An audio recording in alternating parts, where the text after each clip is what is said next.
Repeat after me. Persuasion definition fallacy. Persuasion definition fallacy. Persuasion definition fallacy. Oh, and the dictionary fallacy too, on this episode of Ancient Egypt and the Bible.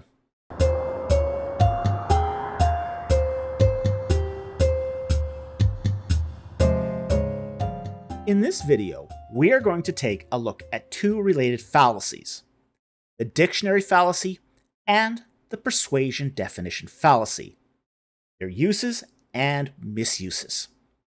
First, let us look at the dictionary fallacy. The dictionary fallacy, better known as an appeal to definition or argument from dictionary, is the idea that a definition in a dictionary is prescriptive instead of descriptive. It is the idea that unless a definition is found in a dictionary, then it is not a valid definition. In other words, the definition of a word must be found in a dictionary or similar work for it to be considered for an argument. It is a fallacy of scope where the meaning of a word is restricted to what is found in a dictionary or standard reference work.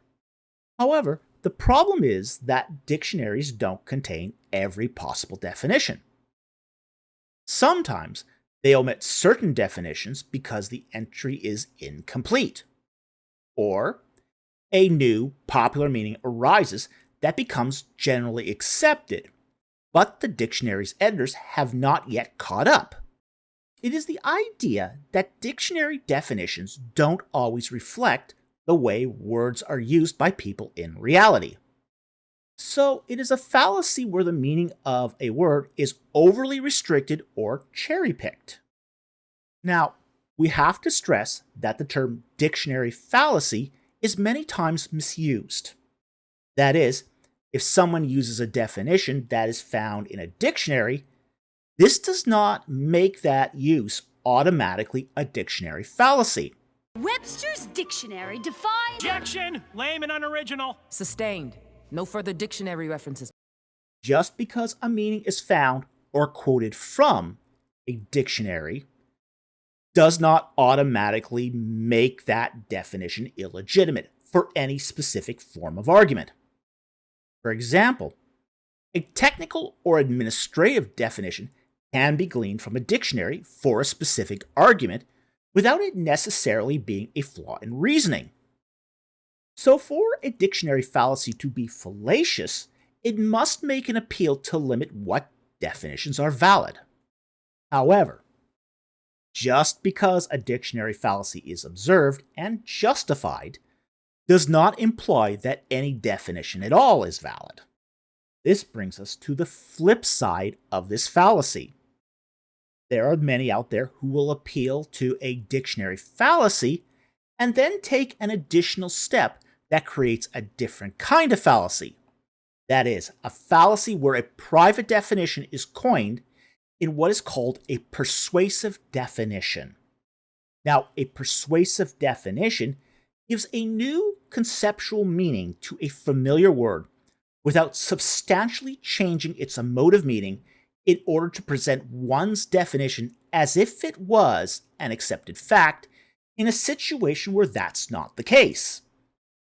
Persuasive definitions are often used with emotionally charged words by retaining the emotional connotations while altering its main meaning.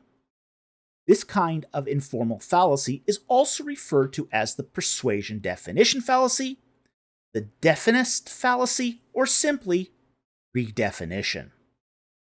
In today's discourse, where postmodernity, wokeness, and political correctness dominate, the persuasion definition fallacy is now often seen in maintenance of a shame culture. A real-life example comes to us from a public intellectual who redefines misogyny in support of that shaming culture.